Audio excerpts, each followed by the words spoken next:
আলহামদুলিল্লাহ, আল্লাহ পাক অনেক বড় একটা ইচ্ছা পূরণ করলো এই উপলক্ষে ছোট্ট একটা আয়োজন। তো আমি আর আমার বন্ধু জীবন দুজন একসাথে বের হয়ে পড়েছি বাজার করার জন্য।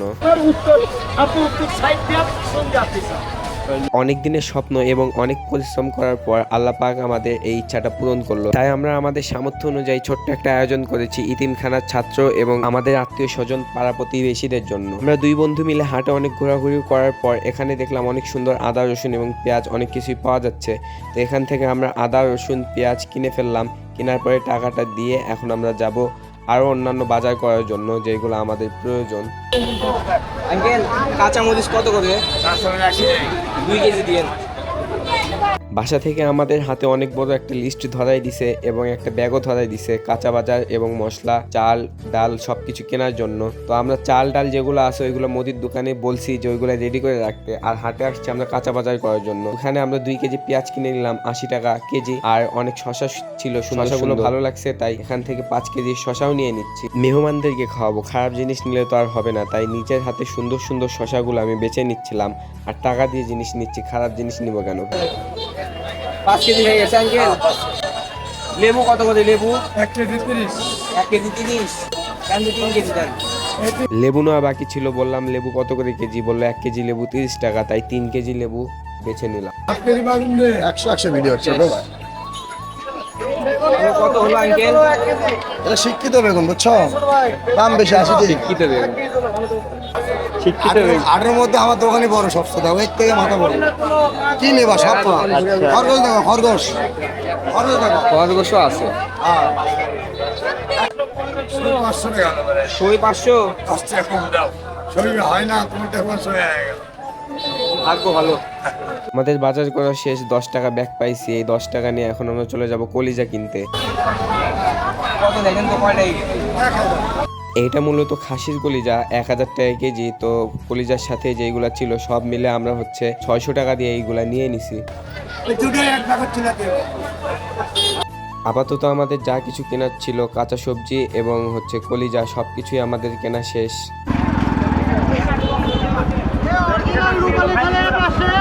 এখন আমরা চলে যাব ডিরেক্ট বাসায়, আর যাওয়ার পথে আপনারা দেখতেই পাচ্ছেন অনেক জ্যাম। তো আপনাদেরকে একটা কথা বলাই হয়নি, এটা কিন্তু আমাদের বগুড়ার বনানী হাট, আর বিশাল একটা এরিয়া নিয়ে আমাদের এই বনানী হাট। পরের দিন সকালে রান্নার কাজ শুরু। এখন আমরা যেগুলো মশলা কিনে রাখছিলাম এগুলো আপনাদেরকে দেখাচ্ছি। এই জায়গায় তেল মশলা আদা রসুন বাটা যেগুলো আছে সব কিছুই দেখতে পাচ্ছেন আপনারা। আর এটা কিন্তু কোনো রান্নার ব্লগ না, আমরা হচ্ছে শখ করে সবাই মিলে একসাথে কাজ করতেছি তাই আপনাদেরকে দেখাচ্ছি। আমার শশা খাওয়ার আওয়াজ শুনে আপনারা আবার কেউ হতাশ হবেন না, আপনাদেরকেও খাওয়াবো ইনশাল্লাহ। তো আমি এক জায়গায় গেছিলাম, আসার পরেই দেখি অলরেডি রান্নার কাজ শুরু হয়ে গেছে। তেমন কিছু না হলেও ডালটা রান্না করা শুরু হয়ে গেছে। তো ডালটা অলরেডি অনেকটাই হয়ে গেছে।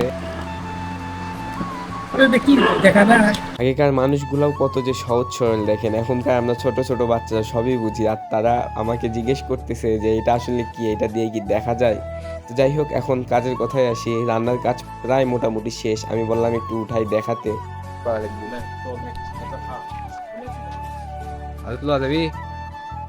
দাও নিগো খানা দাও তো আব্দুল্লাহ দাও। 100 চাষা করছে তার মানে হবি হবি ওর ভাই। ওকে ওকে কেমন হয়েছে কেমন? সেই ভাই, আমি মনে হয় জীবনে এরকম খাইনি। দেখতে দেখতে আমাদের বুটের ডাল রান্না করা কমপ্লিট, মাশাআল্লাহ অনেক সুন্দর হয়েছে।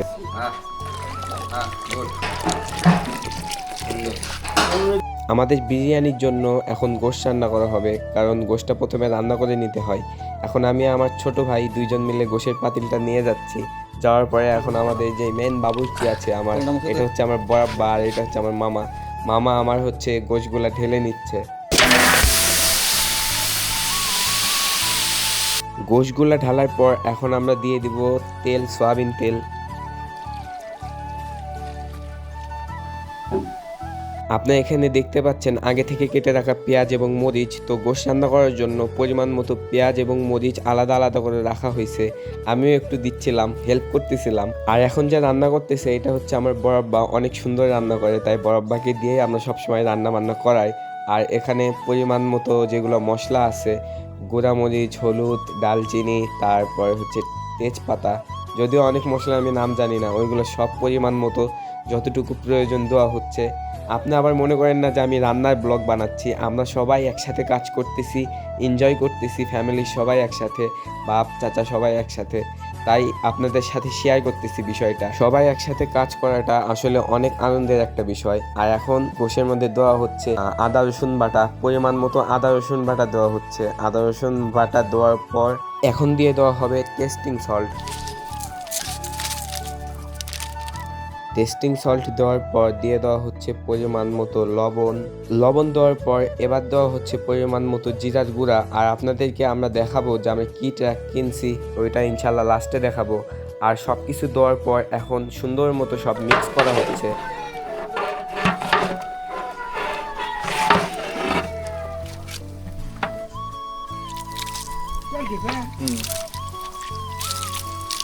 সব কিছু মিক্স করার পর দিয়ে দেওয়া হলো পরিমাণ মতো পানি দেওয়ার পর আবারও মিক্স করা হলো। করার পরে এখন ঢাকনা দিয়ে ঢেকে দেওয়া হচ্ছে। আর এদিকে জালটা একটু কমে গেছিলো, তাই ভালো মতো জাল দেওয়া হলো। জাল দেওয়ার পর সুন্দর করে এগুলা নাড়ানো হচ্ছে রান্নার জন্য।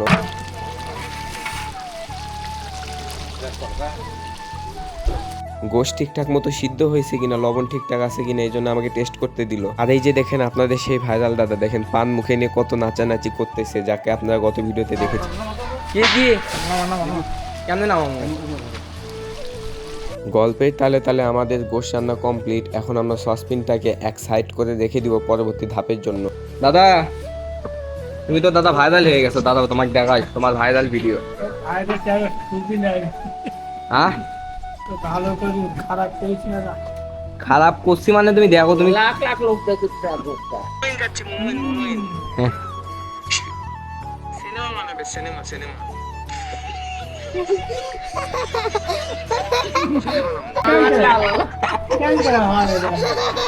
দাদা ভাইরাল হওয়ার পর তোমার অনুভূতি কি?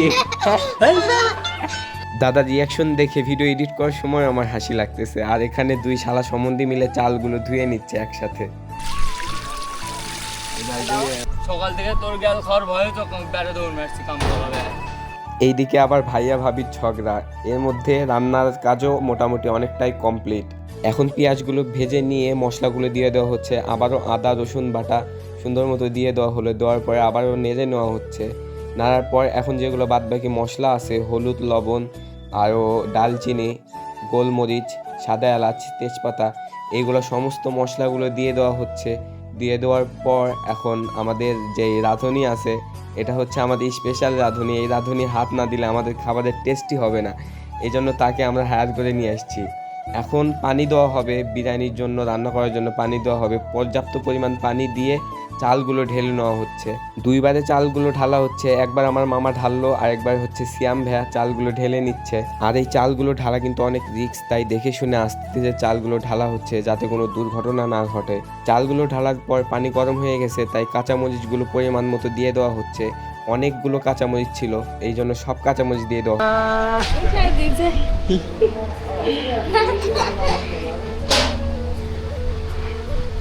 আম্মা চালটাও মোটামুটি সিদ্ধ হয়ে গিয়েছে। এখন গোশগুলো দেওয়ার পালা। এখন রান্না করা গোশগুলো সবগুলো এক এক করে দিয়ে দেওয়া হবে। এখানে গোশ দেওয়ার দায়িত্বে আছে সিয়াম ভাইয়া। খুব সাবধানতার সহিত সব গোশগুলো পাতিলে ঢেলে দেওয়া হলো।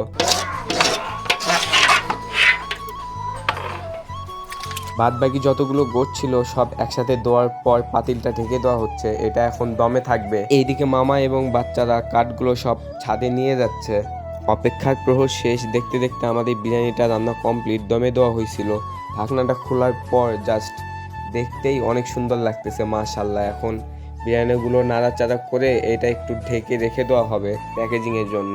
এর মধ্যে আমাকে আবারও শেষবারের মতো টেস্ট করতে দিল যে কেমন হয়েছে একটু টেস্ট করার জন্য। অবশেষে মসজিদের মুসল্লিরা এবং মাদ্রাসার ছাত্ররা সবাই নামাজ কালাম শেষ করে চলে আসছে। সবাই এখন মোনাজাত করতেছে। মোনাজাত শেষ। এখন আমরা খাবার দেওয়ার জন্য খাবারটা বেড়ে নিচ্ছি গাবলাই, খাবারটা সবার কাছে পরিবেশন করার জন্য। আর অনেক কয়টা প্যাকেট ছিল, এই প্যাকেটগুলো সবাইকে দেওয়া লাগবে, তাই প্যাকেটগুলো আমি রেডি করে ফেললাম। মোনাজাত শেষ, সবাই বসে আছে, তাই প্যাকেটগুলো ফটাফট রেডি করে আমরা খাবার দিতে চলে গেলাম। আলহামদুলিল্লাহ সবাই ঠিকঠাক মতো খাবার খাচ্ছিল। এইদিকে আমার মামাও সবাইকে খাবার দিচ্ছিল। বন্ধু বান্ধব সবাই এখানে বসেছিল। ছেলেটা কি সুন্দর। এইদিকে আমার বন্ধুকে রোস্ট করার জন্য খাবার খাওয়ার সময় আমি ভিডিও করে নিলাম, আর আমার ভিডিও করা দেখে ছোট ভাইয়েরাও অনেক খুশি। দেখেন সবাই অনেক সুন্দর করে এনজয় করতেছে এবং খাওয়া দাওয়া করতেছে। এই যে আমি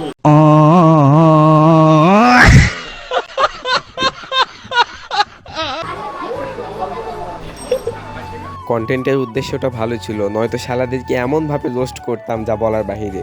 এইটাই হচ্ছে আমাদের ট্রাক, সবাই মিলে ফ্যামিলির সবাই একসাথে ট্রাকে করে আমরা একটু ঘুরতে গেছিলাম। ট্রাকটা সবাই একসাথে উঠে দেখলাম যে কিরকম। এটা হচ্ছে ড্রাইভার সাহেব, আর এই জায়গায় সবাই আছে, আমার বোন, ভাবি, ভাইয়া, সবাই একসাথে আমরা এনজয় করতেছি। সবাই আমাদের জন্য দোয়া করবেন, আমাদের আগামী যাত্রা যেন আরো অনেক ভালো হয়। সবাই ভালো থাকবেন, আল্লাহ হাফেজ।